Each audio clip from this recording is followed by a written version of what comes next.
ಹಾವೇರಿ ಲೋಕಸಭಾ ಕ್ಷೇತ್ರದಿಂದ ತಮ್ಮ ಮಗನಿಗೆ ಟಿಕೆಟ್ ಸಿಕ್ಕೇ ಸಿಗುತ್ತೆ ಅಂತ ಈಶ್ವರಪ್ಪನವರು ಬಹಳ ಕಾನ್ಫಿಡೆನ್ಸ್ನಲ್ಲಿ ಇದ್ದರು. ಆದರೆ ಅವರಿಗೆ ಟಿಕೆಟ್ ಮಿಸ್ ಆಗಿದೆ.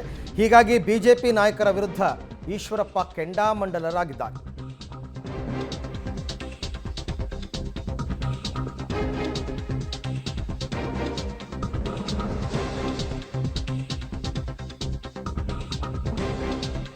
ಯಡಿಯೂರಪ್ಪನವರು ಕೊಟ್ಟ ಮಾತಿನಂತೆ ನಡೆದುಕೊಳ್ಳಿಲ್ಲ. ಕಟೀಲ್, ಪ್ರತಾಪ್ ಸಿಂಹ ಮತ್ತು ನನಗೆ ಅನ್ಯಾಯ ಆಗಿದೆ.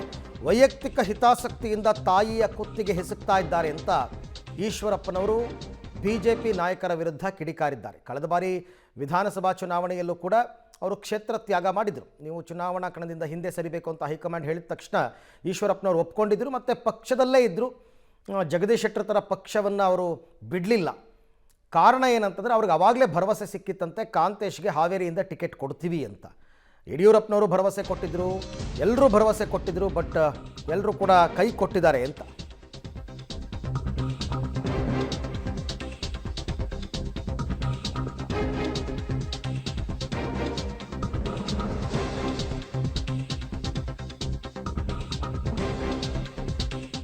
ಕಾಂತೇಶ್ ನನ್ನ ಪಕ್ಷೇತರವಾಗಿ ಸ್ಪರ್ಧೆ ಮಾಡಲಿ ಅಂತ ಜನ ಹೇಳ್ತಾ ಇದ್ದಾರೆ.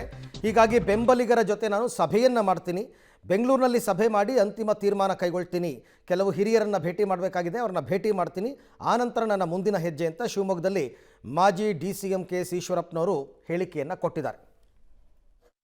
ಹಾವೇರಿ ಲೋಕಸಭಾ ಟಿಕೆಟಿನ ಬಗ್ಗೆ ನಾನು ನನ್ನ ಮಗ ಅವ್ರ ಮನೆಗೆ ಹೋದಾಗ, ಕಾಂತೇಶ್ ಹೋದಾಗ, ನಾನು ಖಂಡಿತ ಲೋಕಸಭಾ ಟಿಕೆಟನ್ನು ಹಾವೇರಿಯಿಂದ ಕಾಂತೇಶಿಗೆ ಕೊಡಿಸ್ತೇನೆ. ಜೊತೆಗೆ ಹಾವೇರಿ ಲೋಕಸಭಾ ಕ್ಷೇತ್ರದಲ್ಲಿ ನಾನೇ ಓಡಾಟ ಮಾಡಿ ಅವನು ಗೆಲ್ಲಿಸ್ತೇನೆ ಅನ್ನೋಂಥ ಮಾತನ್ನು ಹೇಳಿ ಅವನು ಹಾವೇರಿ ಗದಗ ಜಿಲ್ಲೆಗಳಲ್ಲಿ ಸಾಕಷ್ಟು ಸಮಯವನ್ನು ಓಡಾಟ ಮಾಡಿದ್ದ.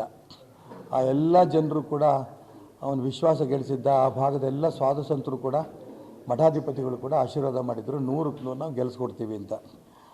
ಈಗ ಯಡಿಯೂರಪ್ಪನವರು ಅವ್ರ ಮಾತು ನಂಗೆ ನಡ್ಕೊಳ್ಲಿಲ್ಲ, ಅನ್ಯಾಯ ಮಾಡಿದ್ರು. ಹಾಗಾಗಿ ಈಗ ಶಿವಮೊಗ್ಗ ಲೋಕಸಭಾ ಕ್ಷೇತ್ರದಿಂದ ನನಗೆ ತುಂಬ ಒತ್ತಡ ಬರ್ತಾಯಿದೆ. ನೀವು ನಿಂತ್ಕೋಬೇಕು ಶಿವಮೊಗ್ಗ ಲೋಕಸಭಾ ಕ್ಷೇತ್ರದಿಂದ. ಯಡಿಯೂರಪ್ಪನವ್ರ ಮಗನ ವಿರುದ್ಧ ನಿಂತ್ಕೋಬೇಕು, ನಾವು ಗೆಲ್ಲಿಸ್ಬಿಡ್ತೀವಿ ನಾವೆಲ್ಲರೂ ಕೂಡ ಅಂತ ಮಾತುಗಳು ಹೇಳ್ತಾ ಇದ್ದಾರೆ. ನಾನು ನರೇಂದ್ರ ಮೋದಿಯವರ ಅಭಿಮಾನಿ. ನಮ್ಮ ದೇಶದ ವಿಶ್ವದ ನಾಯಕ ನರೇಂದ್ರ ಮೋದಿಯವರು ಮತ್ತೊಮ್ಮೆ ಪ್ರಧಾನಮಂತ್ರಿ ಆಗಬೇಕು ಅಂತ ಅಪೇಕ್ಷೆ ಪಡ್ತಾರೋದ್ರಲ್ಲಿ